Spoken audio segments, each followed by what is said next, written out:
হাসিনা বিরোধী আন্দোলনে কওমি মাদ্রাসা স্কুল কলেজের তৌহিদবাদীদের রক্ত বিজড়িত, সেই তৌহিদবাদীদের রক্ত দ্বারা তৈরি জুলাই সনদে আল্লাহর নাম কোথাও নাই। এখনো সময় আছে।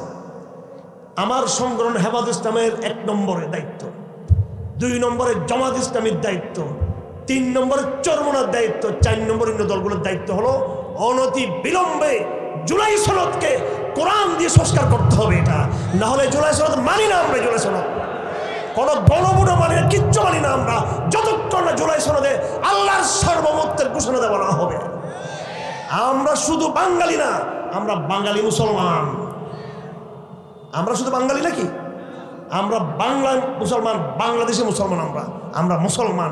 বাঙালিত্বের পরিচয় সেখানে আছে, আমাদের ইতিহাসের কথা আছে, আমাদের সংস্কৃতির কথা আছে, আমাদের অর্থনীতির কথা আছে, আমাদের ব্যবসা বাণিজ্য রাজনীতির কথা আছে, কিন্তু আমাদের শরিয়ার কথা সেখানে এক জর্রা, এক ধূলিকণার শরিয়তের নাম নাই, আল্লাহর নাম নাই, রসুলের নাম নাই।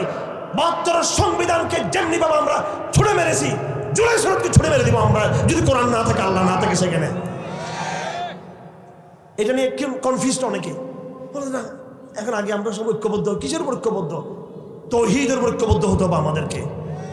ইসলামপন্থীরা ভয় পাবেন না, ইসলামপন্থীরা ভয় পাবেন না। হিম্মত করে, সাহস করে আপনারাই তৌহিদের ভিত্তিতে ঐক্যবদ্ধ হন। সারা জাতি ডক্টর ইউনূস আহমদ তার আব্বা আমেরিকাও আপনাদের পিছে পিছে থাকবে আপনাদের। আমরা ওদেরকে ভয় পেয়ে আমরা আল্লাহর নাম নিতে চাচ্ছি না। আমরা জিয়াউর রহমানের মতো একজন, তিনি তো মুসলমান, তিনি তো আলেম ছিলেন না, হুজুর ছিলেন, ইসলামপন্থী ছিলেন না, তিনি তো ফাসেক, তার তো মুখে দাড়ি ছিল না। উনি যদি এতটুকু সাহস করতে পারে, তাহলে আমরা এতগুলো মুসলমান থেকে আমরা কেন এই জুলাই সনদে আল্লাহর সার্বভৌমত্বের ঘোষণা আমরা কেন দিতে পারবো না? কেন পারবো না? আমরা এটা তো সংস্কার করতে হবে। এটাতে এর আগে কোনো ইলেকশন মানি না। এর আগে আল্লাহর সম্মান, তার ইলেকশন, কথা ঠিক কিনা? আল্লাহর জমিনে কার সম্মান? আল্লাহর সম্মান। অবস্থায় থাকবে না ইসলাম, অর্থনীতিতে থাকবে না ইসলাম, আন্তর্জাতিক বৈশ্বিক কূটনৈতিক সম্পর্কে ইসলাম থাকবে না। ইসলাম থাকবে মসজিদের ভিতরে। আমি বলতে চাই, মসজিদেও তো পুরোপুরি ইসলাম নাই। তোমরা কি মসজিদে গিয়ে নামাজ পড়ো? যারা এটা বলে, যারা বলে আমরা ইসলাম শুধু মসজিদে লালন করব, তারাও তো মসজিদে নামাজ পড়তে আসে না। সুতরাং ইসলাম কোথাও নাই। এই ইসলামকে আমরা মসজিদের মেহরাব থেকে, মসজিদের কাতার থেকে আমরা আইন, আদালত, সংসদ, ক্ষমতা, রাজনীতি, অর্থনীতি, আমাদের স্কুল কলেজ বিশ্ববিদ্যালয়ের শিক্ষা ব্যবস্থার প্রতিটা পাতায় পাতায় নিয়ে যেতে হবে আমাদেরকে সেই ইসলাম। আল্লাহর নবী মানব জাতির শ্রেষ্ঠ শিক্ষক ছিলেন। সুতরাং তার শিক্ষা ব্যবস্থার মধ্য দিয়ে আমাদের আধুনিক শিক্ষা ব্যবস্থা প্রণয়ন করতে হবে। আল্লাহর নবী মানব সভ্যতার ইতিহাসে সবচেয়ে শ্রেষ্ঠ শাসক ছিলেন, আমির ছিলেন মানব জাতির। তার রাজনীতিকে ফলো করে আমাদের রাজনীতি করতে হবে। আল্লাহর নবী পৃথিবীতে সবচেয়ে সফল মানব জাতির জন্য বৈষম্যহীন অর্থনৈতিক সুশাসন প্রতিষ্ঠা করেছেন। আমরা সেই কোরআনিক অর্থনীতি, আমাদের জাতীয় সুদভিত্তিক করভিত্তিক এই পুঁজিবাদী অর্থনীতিকে ফেলে দিয়ে আমরা আল্লাহর নবীর সেই সুষম অর্থনীতির বাস্তবায়ন চাই। আমরা সংস্কৃতি আজকে কথায় কথায় বাউল, ফাউল, ফাজলামি আর ভণ্ডামি শুরু হয়েছে। আল্লাহকে গালি দিলে এটা নাকি ফ্যাশন, রসুলকে গালি দিলে এটা ফ্যাশন, আল্লাহর সাথে বেয়াদবি করে এটা সংস্কৃতি। তোমাদের এই সংস্কৃতি কোনো লানত, তোমাদের সংস্কৃতি পায়ের তলা দাবাবো আমরা, পায়ের তলা থাকবে সংস্কৃতি। বাংলার মাটি শাহ মখদুমের মাটি, বাংলার জমিন তিতুমিরের জমিন, বাংলার জমিন শাহজালালের জমিন, বাংলার জমিন খান জাহানের জমিন, বাংলার জমিন আউলিয়াদের জমিন, বাংলার জমিন মুজাহিদদের জমিন, বাংলার জমিনে কোরআন থাকবে, বাউলিজম থাকবে না এখানে।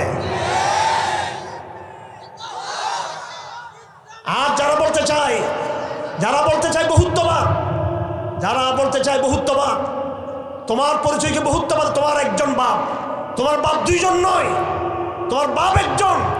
তোমার বংশ পরিচয় এক ধারায়, বিভিন্ন ধারায় মিশ্রিত হয়ে তুমি হও নাই। তোমার বংশ পরিচয় যেমন একত্বের ভিত্তিতে আমার রব, আমার খালেক, আমার স্রষ্টা এক। তৌহিদ থাকবে। তৌহিদকে চ্যালেঞ্জকারী যে কোনো মতবাদ সেটা মুসলিম সমাজে হলে তাকে নির্মূল করা হবে। সেটাকে তুমি মুসলিম নাম দিবা, তুমি বাংলাদেশি বলে তুমি পাকিস্তানের সংবিধান যদি বিশ্বাস করতে না পারো, তুমি বাংলাদেশি হয়ে তুমি যদি বিদেশি সংবিধানকে বিশ্বাস করতে না পারো, তাহলে তুমি মুসলিম হয়ে কিভাবে তুমি কোরআন ছাড়া অন্য কিছু বিশ্বাস করবা তুমি? হ্যাঁ, অন্য ধর্মে যারা আছে তাদের সমস্যা নেই। মুসলিম সমাজে বহুত্ববাদ মানে হলো রসুলের জমানায় যেটা ছিল, আল্লাহ রসুল হাতে ক্ষমতা ছিল, সাহাবায়ে কেরামদের দায়িত্ব ছিল, কিন্তু মক্কাতে মুশরিকরাও ছিল, মদিনাতে মুশরিক পাশাপাশি ইহুদিরা ছিল। ছিল কি ছিল না? ইসলাম যদি বিজয়ী হয়, রাষ্ট্র ক্ষমতায় যায়, হিন্দুদের মন্দির কি বন্ধ হয়ে যাবে? খ্রিস্টানদের ইবাদত বন্ধ হয়ে যাবে? বরং ইসলাম হচ্ছে সবচেয়ে সভ্য মতবাদ, সবচেয়ে ভদ্র, সবচেয়ে স্মার্ট। আমি গতকালকেও কয়েকটা আলোচনায় বলেছিলাম, ইসলাম এবং শরিয়ার জন্য একসময় এই দেশের হিন্দুরা পাগল হয়ে যাবে ইনশাআল্লাহ। পুরো ভারতবর্ষের হিন্দুরা পাগল হয়ে যাবে ইসলামের জন্য একসময়। আমাদের উচিত হলো ইসলামের সৌন্দর্য, ইসলামের বৈশিষ্ট্য, ইসলামের আলো তাদের সামনে তুলে ধরা। পাগল হবে না কেন? বাংলা ভাষায় বলা হয় সংখ্যালঘু। কি বলা হয়? সংখ্যালঘু। এটা কি সম্মানজনক শব্দ নাকি অসম্মানজনক শব্দ? সংখ্যালঘু শব্দটা মাইনরিটি, এটা তো সম্মান আছে? এটাতে সম্মান নাই। ইসলামী রাষ্ট্র প্রতিষ্ঠা হলে কোন বিধর্মীদেরকে সংখ্যালঘু বলা হবে না, তাদেরকে বলা হবে আহলুজ জিম্মা, যাদের দায় দায়িত্ব মুসলিম সরকারের উপরে। কোনটা তো সম্মান? আহলুজ জিম্মা, যারা আমাদের রেসপন্সিবিলিটির মধ্যে আছে, যারা রেসপন্সড পিপল, যাদের সম্মান আছে। হযরত আলী ঘোষণা করেছেন, এই মুসলিম দেশে অমুসলিম নাগরিকদের রক্ত হলো আমাদের রক্তের মতো। দিমাহুম কা দিমাইনা, আমওয়ালুহুম কা আমওয়ালিনা, আরাজুহুম কা আরাজিনা। তাদের রক্ত, তাদের সম্মান, তাদের অর্থ ঠিক মুসলিম নাগরিকদের সমান সমান।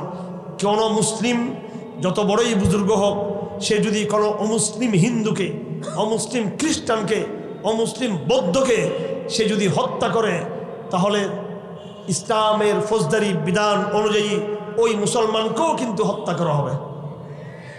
কোন মুসলিম যদি কোনো হিন্দুর হাত কেটে দেয়, ইসলামের ফৌজদারি বিধান মতো তার জবাবে ওই মুসলিমের হাতও কেটে দেওয়া হবে। কোন মুসলমানের অমুসলিম মেয়ের এবং ছেলের যদি সম্মানহানি করা হয়, তাহলে তার বিপরীতে ওই মুসলিমকে ব্যত্রাঘাত করা হবে। এটাই ইসলাম, এটাই শরিয়া। ইসলামী দেশে একজন মুসলমানের জান মালের ইজ্জতের যেই পরিমাণ নিরাপত্তার গ্যারান্টি আছে, সমান সমান পরিমাণ জান মাল ইজ্জতের গ্যারান্টি মুসলিম দেশে একজন অমুসলিম নাগরিকেরও সমান পর্যায়ে সে অধিকার তাকে দেওয়া হবে। তাকে মুঘল আমলে কোনোদিন হিন্দুরা মুসলমানদের বিরুদ্ধে বিদ্রোহ করে নাই। এই দেশকে সুলতানি আমলে আফগানরা শাসন করেছে, তুর্কিরা শাসন করেছে, খিলজিরা শাসন করেছে, পারস্যের লোকরা শাসন করেছে। 700 থেকে 800 বৎসর পর্যন্ত, 100 বৎসর পর্যন্ত, 1000 বছরের কাছাকাছি হিন্দুস্তানকে মুসলমানরা শাসন করেছে। ইন্টারেস্টিং ব্যাপার হলো যে যখন মুসলমানরা ভারতবর্ষ শাসন করতেছে, মুসলমানরা সংখ্যায় কম ছিল, হিন্দুরা সংখ্যায় বেশি ছিল। কম সংখ্যক মুসলমান অধিক সংখ্যক হিন্দুর উপর শাসন চালিয়েছে। কোনোদিন কোনো সময় 1 সেকেন্ড, একদিনের জন্য হিন্দুরা মুসলমানদের বিরুদ্ধে জাতীয় পর্যায়ে কোনো বিপ্লব বিদ্রোহ তারা করে নাই। কেন করে নাই? তারা দেখতে পেয়েছে যে মুসলিম শাসনের আমলে হিন্দুদের জান নিরাপদ, হিন্দুদের মাল নিরাপদ, হিন্দুদের সম্মান নিরাপদ, হিন্দুদের বাচ্চা সন্তান নিরাপদ, হিন্দুদের মেয়েরা নিরাপদ, হিন্দুদের ব্যবসা নিরাপদ, হিন্দুদের সব কিছু নিরাপদ ছিল মুসলমান শাসনের আমলে। আর পক্ষান্তরে এখন ভারতে মোদির শাসন, বিজেপির শাসন, RSS এর শাসন, হিন্দুত্ববাদী গুন্ডামির শাসন, পৌত্তলিকতার শাসন। অথচ সারা ভারত জুড়ে ইফটিজিং, ধর্ষণ, দুর্নীতি, জুলম, নিপীড়ন শুধু মুসলমানদের নয়, তার চেয়ে কয়েক গুণ বেশি হিন্দুরাই হিন্দুদেরকে জুলম করতেছে, শোষণ করতেছে ভারতের মধ্যে। ভারতবর্ষে যখন ইসলাম ছিল, শত শত বৎসর এমন কোনো কারাগার ছিল না যে কারাগারে হিন্দুরা থাকবে। কোনো হিন্দুদেরকে রেখে এরকম কোনো কারাগারই ছিল না সেই সময়। আর এখন ভারতের কারাগারগুলো ভর্তি হিন্দুদের দ্বারা। সুতরাং ইনশাআল্লাহ একদিন শরিয়ার পক্ষে শুধু আমাদের মুসলমানরা নয়, শরিয়ার পক্ষে আমাদের অমুসলিমরাও গর্জে উঠবে ইনশাআল্লাহুল আজিজ। সুতরাং শরিয়া বললে ভয় পাওয়ার কোনো কিছু আছে? কোনো ভয় পাওয়ার কিছু আছে? আমাদের রাজনীতিবিদরা শরিয়ার কথা বলতে ভয় পায়। আমেরিকা আবার তাদেরকে তালেবান বলবে, আল কায়দা বলবে। ভারত তাদেরকে জঙ্গি বলবে। আমেরিকার শক্তি আমরা মানি, ভারত শক্তিটা আমরা মানি। এটা শয়তানের শক্তি, ইবলিসের শক্তি, ফেরাউনের শক্তি। ফেরাউনের শক্তির পরিণাম হলো ফেরাউন ধ্বংস হয়। যে শক্তিকে তোমরা ভয় পাও সেই শক্তির অনিবার্য পরিমাণ হলো ধ্বংস হওয়া। আফগানদের মতো যারা অশিক্ষিত একটা জনসমাজ, এদের ইংরেজি ভাষায় কি কথা বলতে পারেন আফগানরা? বাংলাদেশে আফগানদের চেয়ে বাংলাদেশে আলমোলাও বেশি। এরকম একটি পশ্চাৎপর দেশ, ইমানের বলে বলিয়ান, তারা আমাদের চেয়ে অগ্রগামী। তারা মার্কিনীদেরকে তারা জুতা পিটা করে বের করেছে, লাঞ্ছিত করেছে তারা। আল্লাহ পাক সব সময় নমরুদদেরকে মশা দিয়ে শেষ করে, ফেরাউনকে পানি দিয়ে শেষ করে, আবু জেহেলকে বাচ্চা বাচ্চা পোলা দিয়ে শেষ করছে বদরের ময়দানে। আল্লাহর শক্তিকে চ্যালেঞ্জ করিও না। আল্লাহ যে কোনো দাম্ভিকতাকে ফেলে দিবে, এটা আল্লাহর নিয়ম। আমি সে আয়াতগুলো পড়েছি। কেন পড়েছি? আফসোসের বিষয়, আমরা আল্লাহকে যেভাবে মা কদারুল্লাহ হাক্কা কদরি ইন্নাল্লাহা লাকাবিয়্যুন আজিজ, শিরিক করা মানে হলো আল্লাহকে মূল্যায়ন না করা। এই বাংলাদেশে আল্লাহ পাক এত বড় একটা নিয়ামত আমাদেরকে দিল, আমাদেরকে ফ্যাসিজম মুক্ত করলো, জুলুম মুক্ত করলো। আমি পরশুদিন রাতে এই রাজশাহী বিশ্ববিদ্যালয়ের উন্মুক্ত মঞ্চে আমরা আলোচনা করতে, কেউ আমরা কল্পনা করতে পারি নাই আমরা এইভাবে স্বাধীনভাবে এই মঞ্চে আমরা এইভাবে ইসলামের কথা বলবো। আমাদেরকে গুম, খুন, নির্যাতন, জুলুম করা হতো। আজকে উন্মুক্ত আকাশের নিচে আমরা স্বাধীনভাবে আল্লাহর বড়ত্বের ঘোষণা দিচ্ছি রাজশাহী বিশ্ববিদ্যালয়ের উন্মুক্ত ময়দানে, যেটা আগে সুযোগ ছিল না। এই তাগুতকে, এই জালেমকে, এই ফেরাউনকে কে বিতাড়িত করেছে? ছাত্র সমাজ নাকি আল্লাহ? ছাত্র সমাজ হাসিনার বিরুদ্ধে আওয়াজ তুলে নাই, তারা কোঠার দাবি দিয়েছিল। আল্লাহ বলছে না, আমি এই দাবিকে হাসিনার পতনের কারণ বানিয়ে দিব আমি। তারা যখন ওই পুলিশের ভাত গড়েছিল তখনই কিন্তু হাসিনার পতনের সিদ্ধান্ত আল্লাহ পাক নিয়ে ফেলছেন। এই আন্দোলনে স্বতঃস্ফূর্ত সবাই যোগ দিয়েছে, সবাই সেনাবাহিনীকে আমরা সবাই ভয় করি, তারা পর্যন্ত সর্বশেষ চূড়ান্তভাবে তাদের কারণেই বিপ্লবটা সফল হয়েছে। সেনাবাহিনীর হাজার হাজার তরুণ ইয়াং অফিসার এবং তরুণ সৈনিক যারা, তারা বলে দিয়েছে আমরা এদেশের আবহাওয়ার নাগরিকদের উপর গুলি ছুটতে পারবো না, আমরা হাসিনাকে চাই না, আমরা জনগণকে চাই। তখন হাসিনা বুঝছে আমার পায়ের তলা মাটি নাই। আমার ভাইয়েরা, যে সেনাবাহিনীর সাথে আমাদের কোনো সংস্পর্শ নাই, সেই সেনাবাহিনীর অন্তরে হাসিনার বিরুদ্ধে ক্ষোভ কে ঢেলে দিল? ছাত্র সমাজের অন্তরে কে ক্ষোভ ঢেলে দিল? এত বছর হেফাজত ইসলাম, জামাত ইসলাম, বিএনপি সবাই মিলে আমরা কিছুই করতে পারি নাই, নিজেরাই উল্টা কারাগারে ঢুকছি। আমরা বারবার ফাঁসির মঞ্চে গেছি, কারাগারে গেছি, গুম হয়েছি, খুন হয়েছি। হাসিনাকে আমরা কিছুই করতে পারি নাই। তিনটা অবৈধ ইলেকশন করে সে ক্ষমতায় চলে আসছে। কেউ ঠেকাতে পেরেছে? কেউ ঠেকাতে পেরেছে? তার অবৈধ ক্ষমতাকে কেউ ঠেকাতে পারে নাই। 2024 সালের ইলেকশনের মধ্য দিয়ে তারা যখন ক্ষমতায় আসলো, তখন তো সবাই বিশ্বাস করে নিয়েছে যে আর তাকে ফেলানো সম্ভব নয়। আল্লাহ বলেছেন তোমরা চেষ্টা করেছো, পারো নাই, আমি আমার কুদরতের সিদ্ধান্ত দিয়ে আমি তাকে ফেলে দিব। এবং আমাদের অন্তরে ইমানের আলো না থাকার কারণে অনেক কিছু আমরা বুঝি না। আর আমাদেরকে অনেক হুজুররা, আলেমরা, আমাদের তরুণরা, শিক্ষিত ভাইরা মনে করে আমরা আবেগ থেকে কথা বলি। আমরা আবেগ থেকে কথা বলি, কিন্তু বিবেক ছাড়া কথা বলি না। বিবেকের কথাটাই আবেগ দিয়ে বলি। আর ওই শয়তানি বিবেক আমাদের দরকার নাই, যেটা দিয়ে আমার অন্তর অন্ধকার হয়ে যাবে। আমি আল্লাহকে চিনব না, আল্লাহর মিশনকে চিনব না। আমাদের ইমানি বিবেক দ্বারাই আমরা বুঝতেছি এই আন্দোলনের পিছনে আল্লাহর গায়বী কুদরতের হাত কাজ করেছেন। বাংলাদেশের তৌহিদি জনতা, আমি আপনাদেরকে আশ্বস্ত করতে চাই, এদেশের মানুষ গরিব, এদেশের মানুষ কিন্তু আল্লাহকে মহব্বত করে। এই কারণে এই দেশে আল্লাহর রহমতের ছায়া আছে ইনশাআল্লাহুল আজিজ। বাটপারি 2 নম্বরই করে উপরে যারা আছে তারা, কথা ঠিক না বেঠিক? ক্ষমতায় যারা যায় তারা, জনগণ নিরীহ, জনগণ অসহায়, জনগণ ইবাদত কম করে কিন্তু আল্লাহর জন্য পাগল, রসুলের জন্য পাগল সবাই। একটা বেনামাজিও আল্লাহ রসুলকে গালি দেওয়া সহ্য করে না। বর্তমানে মাদ্রাসার ছাত্ররা যেইভাবে ইসলামী চেতনার বলে বলিয়ান, তার চেয়ে বেশি এখন ইদানিং দেখতে পাচ্ছি স্কুল কলেজ বিশ্ববিদ্যালয়ের ছেলেরা মেয়েরা ইসলামের চেতনায় আরো বেশি বলিয়ান। এখন এই জাগরণ আগে ওখানে ছিল না। আল্লাহর কুদরতি হাত কাজ করতেছে। এই বাংলার জমিনকে আল্লাহ পাক ইসলামের জন্য তৈরি করা শুরু করেছেন। আল্লাহ বাংলার জমিনকে কিসের জন্য তৈরি করতেছেন? আগামীতে যারা দেশ শাসন করতে চাইবেন মুসলমান হয়ে দেশ শাসন করবেন। দেখবেন যদি আমেরিকা ভারতের বয়ে আল্লাহর সাথে যদি মুনাফিকি করেন, তালাশ করে আপনার চেয়ার কিন্তু আপনার পাশার তল থেকে সরে যাবে। কিন্তু শিক্ষা নিতে হবে এটা। ফেরাউন, বিগত ফেরাউনের জুলম থেকে এটা শিক্ষা নিতে হবে। আমার ভাইয়েরা, আল্লাহর রাগ কোথায়, আল্লাহর গুসা কোথায়? আল্লাহর গুসা এক জায়গার মধ্যে, সেটা হলো আমাকে তোমরা চিনো নাই কেন, আমার সাথে তোমরা শরীক করো কেন তোমরা। এটাই হচ্ছে আল্লাহর সেই নূহ আলাইহিস ইসলামের কওমের বিরুদ্ধে আল্লাহ পাক সুবহানাহু ওয়া তাআলা কোরআন শরীফে অনেক আয়াত নাযিল করেছেন। হুদ আলাইহিস ইসলামের কওমে এই আদের বিরুদ্ধে আল্লাহ পাক অনেক আয়াত নাযিল করেছেন। আল্লাহ পাক সালেহ ইসলামের কওমে সমুদের বিরুদ্ধে অনেক আয়াত নাযিল করেছেন। আল্লাহ পাক কওমে শুআইবের ও আসহাবুল আইকাতি ওয়াল মুতাফিকাত আল্লাহ পাক অনেক কথা বলেছেন। ইব্রাহিম আলাইহিস সালামের কওম সম্পর্কে অনেক আল্লাহ পাক রাগ গুসা ঝেড়েছেন। আল্লাহ পাক সুবহানাহু ওয়া তাআলা সর্বশেষ ফেরাউন আর মূসার লড়াইয়ের মধ্যে কোরআনে কারীমের এমন কোন সূরা নাই গুরুত্বপূর্ণ যে সূরাতে ফেরাউন এবং মূসার কাহিনীর উল্লেখ নাই।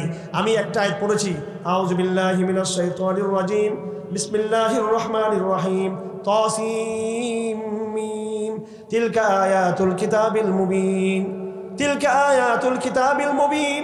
এটা হলো সুস্পষ্ট বর্ণনাকারী পরিষ্কার কোরআনের নিদর্শনসমূহ, আয়াতসমূহ। নাতলু আলাইকা মিন নাবাই মূসা ওয়া ফিরআউনা বিল হাক্কি লিকাওমি ইউমিনুন। যারা ঈমানদার আমি তাদের জন্য মূসা ও ফিরআউনের কাহিনীর আসল রহস্য আমি বলতে চাই। আল্লাহ পাক বলেন এরপরে, ইন্না ফিরআউনা আলা ফিল আরদি ওয়া জাআলা আহলাহা শিয়া ইয়াস্তাদিফু তাইফাতাম মিনহুম ইউযাব্বিহু আবনাআহুম ওয়া ইস্তাহয়ী নিসাআহুম। ফিরআউন জমিনে এসে বড়ত্ব জাহির করলো, যেভাবে ট্রাম্প জাহির করতেছে, মোদি জাহির করতেছে, হাসিনা জাহির করেছিল। আল্লাহ পাক বলেন ফেরাউন তার বড়ত্বকে জাহির করলো এবং সে মানুষকে বিভক্ত করে দিল। একদল মানুষকে সন্তানদেরকে জব করে ফেললো, ছেলে সন্তানদেরকে, আর নারীদেরকে সে জীবিত রাখলো। কারণ ছেলেরা বেঁচে বড় হলে তার বিরুদ্ধে আন্দোলন করবে, ছেলেদেরকে মেরে ফেলতে লাগলো। ইন্নাহু কানা মিনাল মুফসিদিন। আল্লাহ পাক বলেন ফেরাউন হচ্ছে সন্ত্রাসী ছিল। এই হচ্ছে ফেরাউনের কথা। যুগে যুগে যুগে যুগে ক্ষমতাবানরা আল্লাহর সাথে বেয়াদবি করেছে। যুগে যুগে ক্ষমতাবানরা আল্লাহর সাথে কি করেছে? বেয়াদবি করেছে। আল্লাহর সাথে বেয়াদবি করেছে নূহ আলাইহিস ইসলামের এলিট কওম, ক্ষমতা তাদের হাতে, নূহ আলাইহিস ইসলামকে পাত্তা দেয় নাই। আল্লাহর সাথে বেয়াদবি করেছে হযরত হুদ আলাইহিস ইসলামের জাতি। পানিতে ডুবিয়ে আল্লাহ পাক নূহ আলাইহিস ইসলামের কওমকে মারার পরে নূহ আলাইহিস ইসলামের কওম আফ্রিকাতে, এশিয়াতে বিভিন্ন জায়গায় ছড়িয়ে পড়ল। বহুদিন পরে আবার এই নূহ আলাইহিস ইসলামের বংশধর ধারা তারা নতুন সভ্যতা গড়ে তুলছে। আরবের মাটিতে বিশাল সভ্যতা গড়ে তুলছে তারা। কিন্তু ওই যে কয়েক বছর আগে, কয়েকশো বছর আগে আল্লাহ পাক যে শাস্তি দিয়েছেন শিরকের বিরুদ্ধে, তারা সেখান থেকে শিক্ষা নেয় নাই।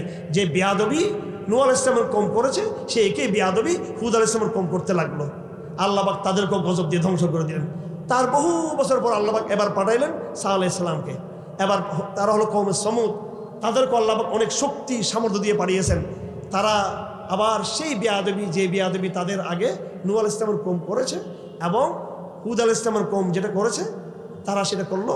সালেহ আলাইহিস সালামের কওম একে বেয়াদবি করলো, একে বেয়াদবি করলো শুআয়ব আলাইহিস সালামের কওম, একে বেয়াদবি করলো ইব্রাহিম ইসলামের কওম। ওয়া কুরুনাম বাইনা যালিকা কাসীরা। আল্লাহ পাক বলেন আরো অনেক অনেক অনেক ঘটনা পৃথিবীতে ঘটেছে। আমি এক এক জায়গায় নবীদেরকে পাঠাই, জনগণ এবং বিশেষ করে এলিট শ্রেণী, তারা আল্লাহর সাথে বেয়াদবি করে, আমি আসমানের গজব দিয়ে তাদেরকে ধ্বংস করি। এরপর আরেক জাতি আসে, তারা ওই গজব থেকে শিক্ষা না নিয়ে, ইতিহাস থেকে শিক্ষা না নিয়ে তারাও নতুন নতুন করে বেয়াদবি করে। এইভাবে এমনিভাবে বেয়াদবির সিলসিলা ফেরাউন পর্যন্ত চলে আসছিল। পরে আল্লাহ পাক চূড়ান্তভাবে ফেরাউনকে ধ্বংস করে দিলেন। ধ্বংস করে মূসা আলাইহিস সালামের মতো জলিলুল কদর, আমাদের নবীজির পরে নবীদের তালিকার মধ্যে, আমাদের নবীজির পরে নবীদের তালিকার মধ্যে সবচেয়ে বড় নবীর নাম কি? কে? হযরত মূসা আলাইহিস সালাম। আদম আলাইহিস সালাম আমাদের পিতা হিসেবে বড়, ইব্রাহিম ইসলাম আমাদের মিল্লাত ইব্রাহিমের গুরু হিসেবে উনি বড়। কিন্তু নবীদের মধ্যে, উলুল আজম নবীদের মধ্যে আমাদের নবীর পরে প্রধান সবচেয়ে বড় নবী ছিলেন হযরত মূসা আলাইহিস সালাম। ওনার আনিত ধর্মের নাম ইসলাম। কোরআনের মতো আল্লাহ পাক বনী ইসরাইলকে কিতাব দিয়েছেন, সেই কিতাবের নাম হচ্ছে কি? কোরআন। মক্কা এবং মদিনাতে যেমনিভাবে আল্লাহ ইসলামকে এস্টাবলিশ করে একটা রাজনৈতিক ক্ষমতা দিয়েছেন, আল্লাহ পাক বনী ইসরাইলের জন্য ফয়সালা করেছিল মূসা আলাইহিস সালামের নেতৃত্বে তাওরাতকে সাথে নিয়ে বাইতুল মুকদ্দাসে গিয়ে রাজধানী করে ইসলামী খেলাফত এবং শরিয়া সেখানে কায়েম করবে। কিন্তু বনী ইসরাইল বেয়াদবি করবে। আমার ভাইরা, কোরআনকে বুঝতে হবে। সাহাবা একরাম একদিন জিজ্ঞেস করলেন যে ইয়া রাসূলুল্লাহ সাল্লাল্লাহু আলাইহি সাল্লাম, আপনি যে বলতেছেন শুধু খালি ফিতনা ফিতনা ফিতনা, সমস্যা, সংকট সংকট, ক্রাইসিস, অরাজকতা, আমরা বাঁচবো কেমনি এখান থেকে? আল্লাহ রাসূল বললেন কোরআন শরীফ। কোরআনে কি আছে? তিনটা জিনিস আছে। আল্লাহ রাসূল বলেন ফীহি নাবাউ মা ক্বাবলাকুম খবরু মা বাদাকুম হুকমু মা বাইনাকুম ওয়া হুয়াল ফাসলু লাইসা বিল হাজল। কোরআন হচ্ছে অতীত হাজার বছরের এখানে তথ্য, ইতিহাস অতীতের, আর ভবিষ্যতের ভবিষ্যৎবাণী কি হবে না হবে এটা, আর বর্তমানের সংবিধান। আমাদের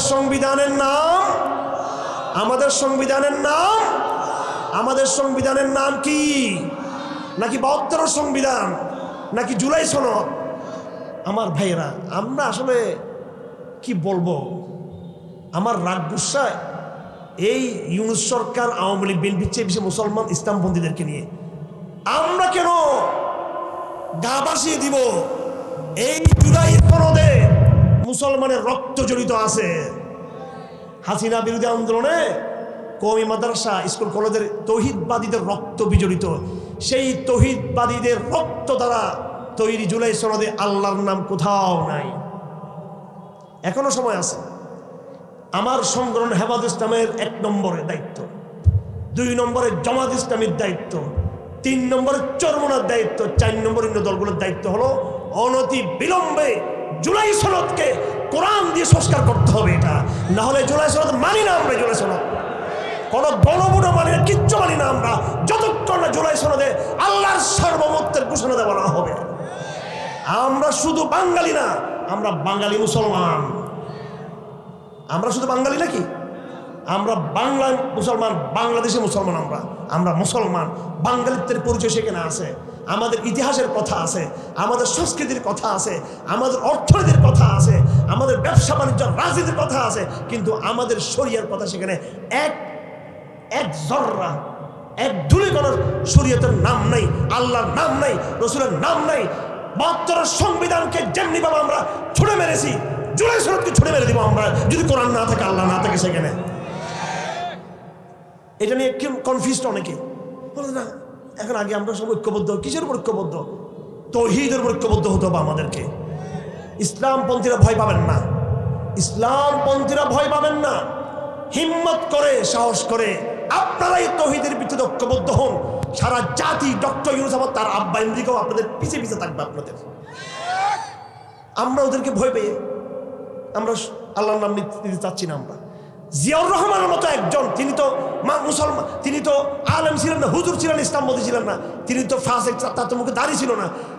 উনি যদি এতটুকু সাহস করতে পারে, তাহলে আমরা এতগুলো মুসলমান থেকে আমরা কেন এই জুলাই সনদে আল্লাহর সার্বভৌমত্বের ঘোষণা আমরা কেন দিতে পারবো না? কেন পারবো না? আমরা এটা তো সংস্কার করতে হবে। এটাতে এর আগে কোনো ইলেকশন মানি না। এর আগে আল্লাহর সম্মান, তার ইলেকশন, কথা ঠিক কিনা?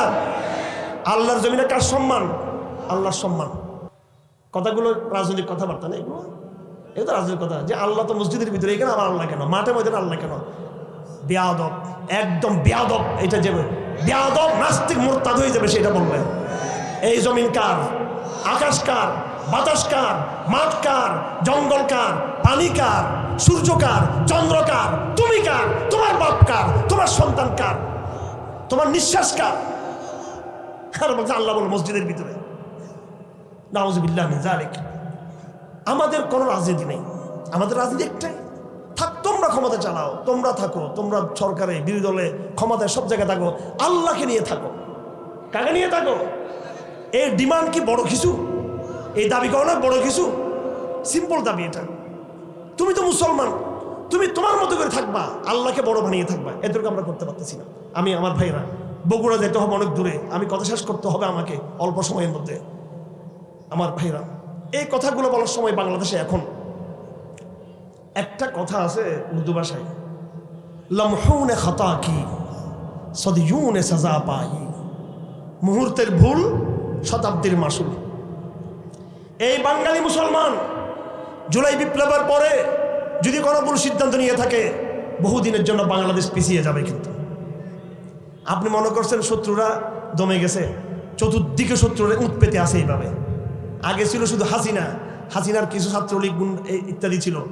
এখন ভারত, ইসরায়েল, আমেরিকা, সারা দুনিয়া আমাদের দিকে এইভাবে হয়ে আছে। কথা ঠিক না বেঠিক? ও যেহেতু সারা দুনিয়া ধরছে, এই জন্য আল্লাহকে বাদ দিয়ে এদেরকে প্রভু মানতে হবে, এটা নাকি? এরা তো শয়তান প্রভু। এরা হলো কি জানেন? আপনি যখন তাদেরকে প্রভু বলবেন, আপনাকে কিছুক্ষণ সঙ্গ দিয়ে পরে এরা নিজের পালাই যাবে। পরে আমার রব আপনাকে ছেড়ে কোথাও যাবে না।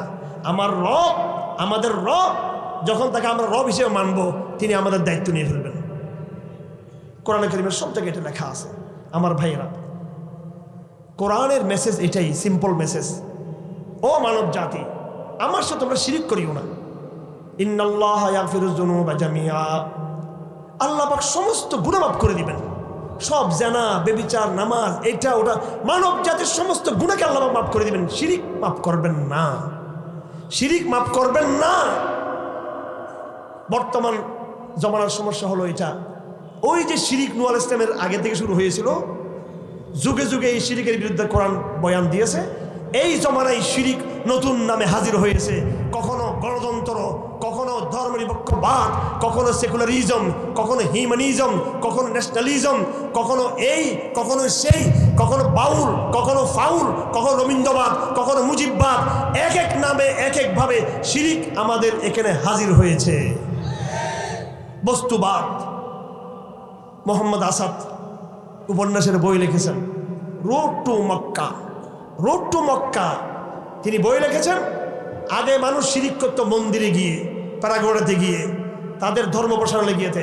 আর এখন বস্তুবাদী মানুষ ব্যাংকে গিয়ে এক পূজা করে, স্কুলে গিয়ে আরেক পূজা করে, সংসদে গিয়ে আরেক পূজা করে, স্কুলে গিয়ে শিক্ষার মধ্যে শিরিক, আইন আদালতে গিয়ে আইনের মধ্যে শিরিক, আর ব্যাংকে গিয়ে অর্থনীতির মধ্যে শিরিক। উনি বলেন ব্যাংক অর্থনৈতিক মন্দির, স্কুল কলেজ শিক্ষার মন্দির, আইন আদালত সচিব, এগুলো হচ্ছে এগুলো আইনের মন্দির। এক একটা মন্দির তৈরি হয়েছে, এগুলো শিরিকের মন্দির সবগুলো। ওখানে রাজনীতি আছে, ইসলাম নাই। ওখানে শিক্ষা আছে, ইসলাম নাই। ওখানে আইন আদালত আছে, ইসলাম নাই। ইসলাম এটা সব জায়গায় থাকতে হবে, এটা মানে ইসলাম। হিন্দুত্ব, বৌদ্ধবাদ, খ্রিস্টানবাদ, এটা সব জায়গায় থাকার ক্ষমতা নাই। আপনি হিন্দুদের কিতাব নিয়ে আসেন, রাজনীতির কোনো কথাই নেই। বাইবেল নিয়ে আসেন, তৌরাত নিয়ে আসেন, এই বৌদ্ধদের এত বড় একটা বই আছে, আমি পড়ছি সেটা, ত্রিপিটক। এখানে রাজনীতি, অর্থনীতি, সমাজের কোনো কথা নাই। তাদের জন্য ঠিক আছে, রাজনীতির দরকার নাই, অর্থনীতির দরকার নাই, সমাজনীতির দরকার নাই, শিক্ষা ব্যবস্থার দরকার নাই, মন্দিরে গিয়ে পূজা করলে যথেষ্ট। কিন্তু ইসলাম তো অনেক ধর্ম।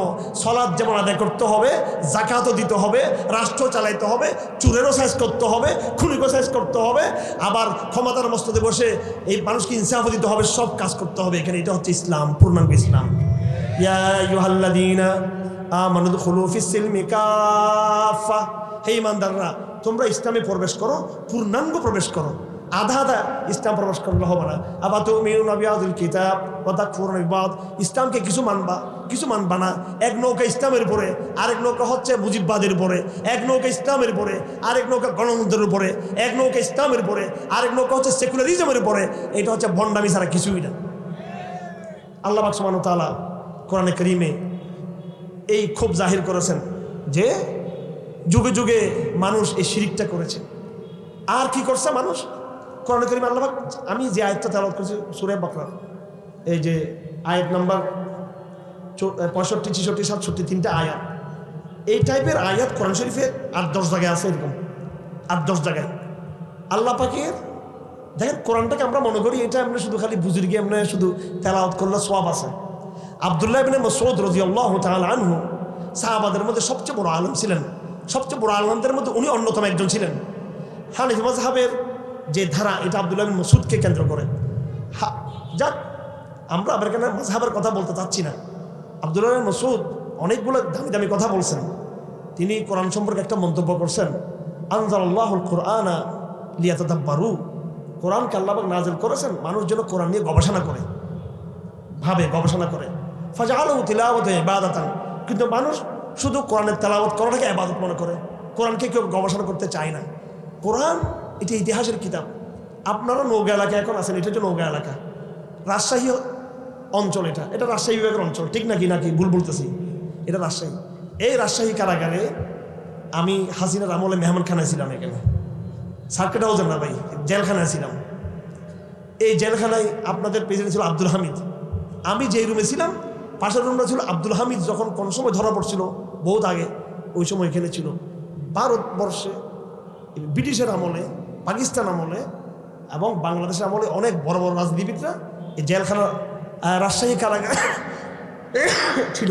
এটা আমাদের চট্টগ্রাম ঢাকার কারাগার চেয়েও মোটামুটি পুরাতন কারাগার অনেক।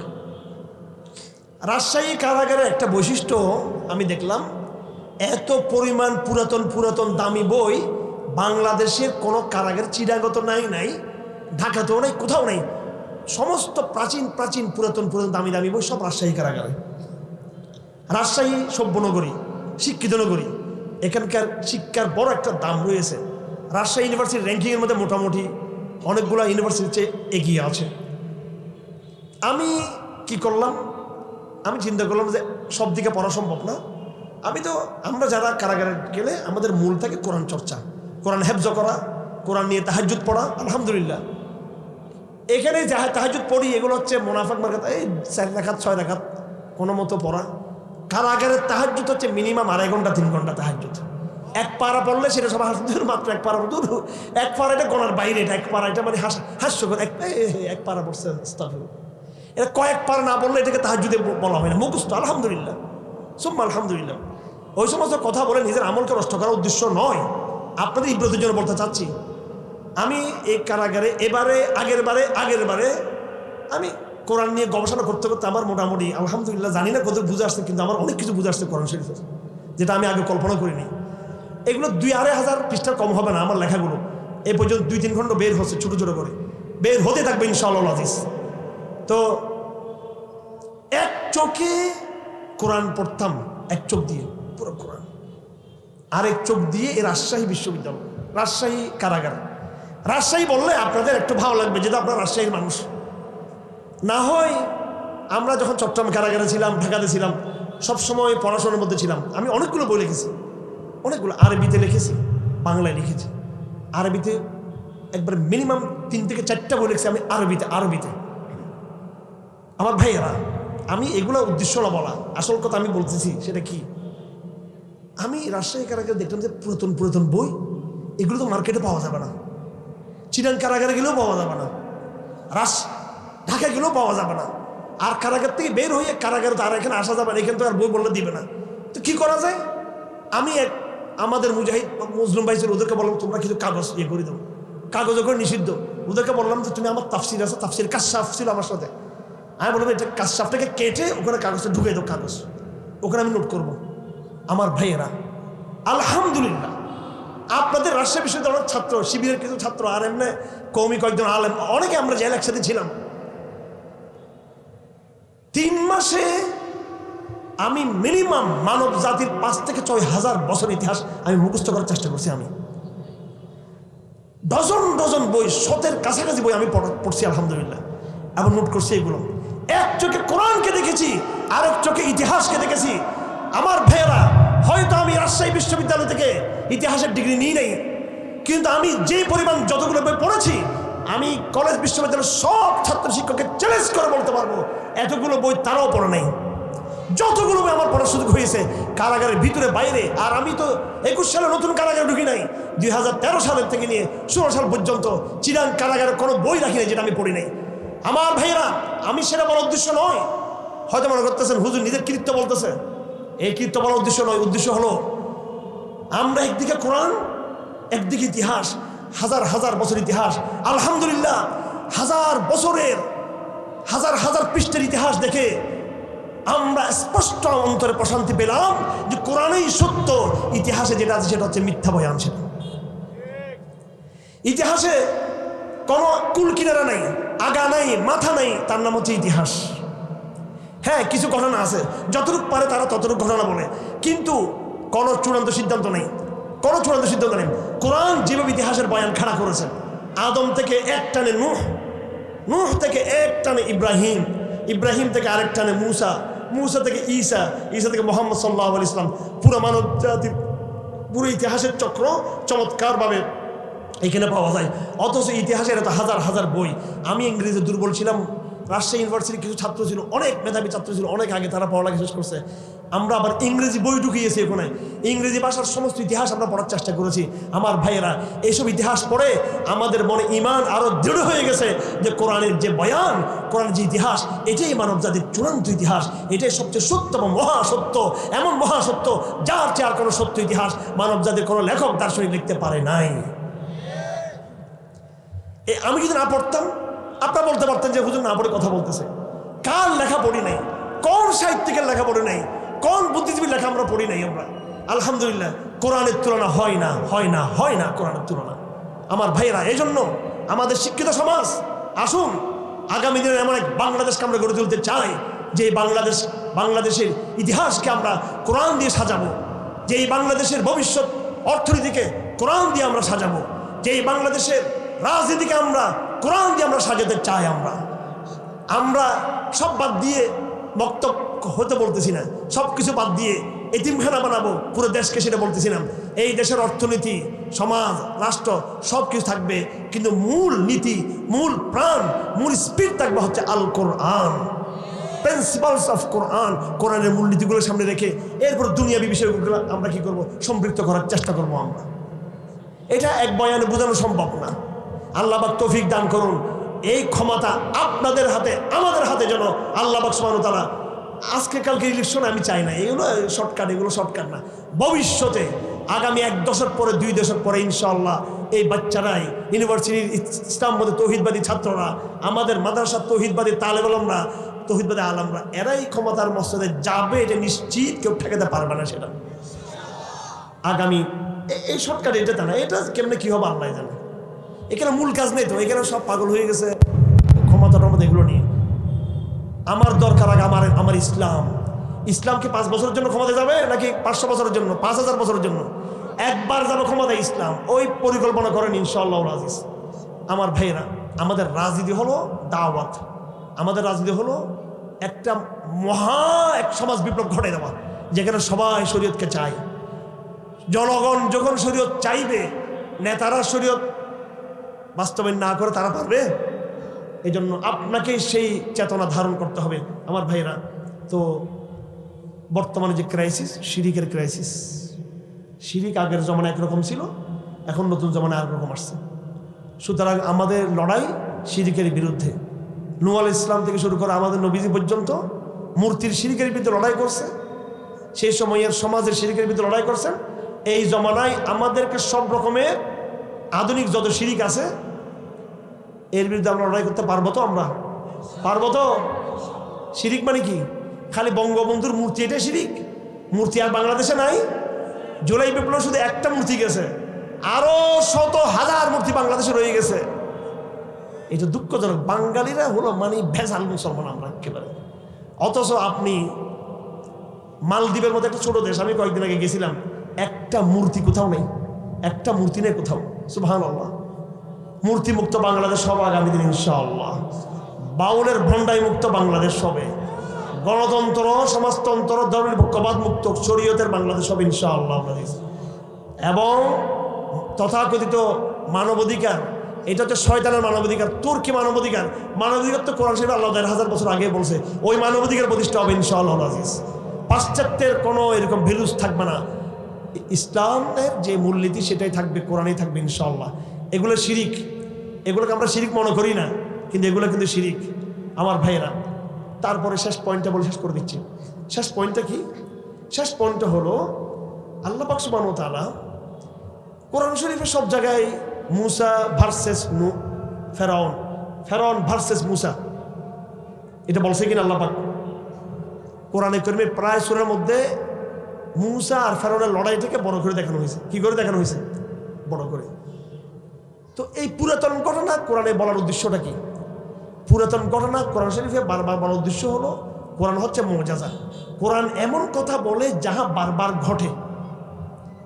কোরআনে ফেরাউনের কথা বারবার বলার উদ্দেশ্য হলো, ও মুসলমান, ফেরাউনকে চিনো, ফেরাউনকে চিনো, ফেরাউনকে চিনো, এবং এইটাও দেখো আমি ফেরাউনকে কিভাবে ফেলে দিতে পারি, আমি মুসা দিয়ে ফেরাউনকে ফেলে দিই। কেন বলতেছেন? এই জন্যই বলতেছেন, ও মুসলমান, কিয়ামত পর্যন্ত যুগে যুগে ফেরাউনদের জন্ম হবে, তোমাদেরকে ফেরাউনদের বিরুদ্ধে লড়াই করতে হবে। কথা ঠিক না বেঠিক? বনি ইসরাইল ফেরাউন কি এক ফেরাউন শেষ? সাহাবা ইকরামদের জমানায় আবু জাহেল ফেরাউন ছিল, এবং আবু জাহেলের নাম দিয়েছেন রাসূলুল্লাহ ফেরাউন হাযিহিল উম্মাহ, এই উম্মতের ফেরাউন আবু জাহেল। তারপর সাহাবা ইকরাম এবার লড়াই করলেন রোমের ফেরাউনের সাথে এবং পারস্যের ফেরাউনের সাথে। তারপরে ব্রিটিশ নামক ফেরাউন, আমেরিকা নামক ফেরাউন, আর রাশিয়ার সোভিয়েত ইউনিয়ন নামে একটা বড় ফেরাউন ছিল, সমাজতন্ত্রের ফেরাউন। ওইটাকে আফগানরা একবারে মেরে খণ্ড খণ্ড করে চুরমার করে দিয়েছে। কার্ল মার্কসের ফেরাউনিজম, লেনিনের ফেরাউনিজম, স্ট্যালিনের ফেরাউন, 3 ফেরাউন ছিল রাশিয়াতে। স্ট্যালিন, লেনিন, কার্ল মার্কস আল্লাহ পাক ধূলিসাৎ করে দিয়েছে। তারপরে এক একটা ফেরাউন, গাদ্দাফি নামে, সাদ্দাম নামে, ভুট্টো নামে, এই নামে, সেই নামে, আরো ছোট ছোট মুসলিম ফেরাউন, এগুলো জন্ম হয়েছে, এগুলো আল্লাহ এটারা শেষ করছেন। সর্বশেষ বাশার আল আসাদের, বাশার আল আসাদ, হাফেজ আল আসাদের ফোলাদ, আল্লাহ পাক সুবহানাহু ওয়া তাআলা সিরিয়ার ফেরাউন এটাকে শেষ করে দিয়েছেন। আল্লাহ পাক ভারতের ফেরাউন মোদিকেও ছাড়বেন না, আমেরিকার ফেরাউন ট্রাম্পকেও ছাড়বেন না আল্লাহ পাক।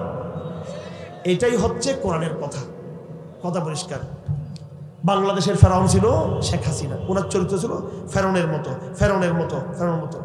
যখন জুলাই বিপ্লব হচ্ছে, আমি পরিষ্কার বলতে চাই, যারা দিন কায়েমের স্বপ্ন দেখেন, আপনারা যারা দিন কায়েমের স্বপ্ন দেখেন, যদি তাহাজ্জুদের নামাজের অভ্যাস না থাকে, জিন্দেগিতে আপনাকে দিয়ে দিন কায়েম কিচ্ছু হবে না। আপনাকে দিয়ে ফ্যান্টাসি হবে, মোবাইলের ফ্যান্টাসি হবে, মোবাইলের ভিডিওর জিহাদ হবে, এখানে আসল কাজের কাজ কিচ্ছু হবে না। এখানে পরিষ্কার, এটা ভণ্ডামি।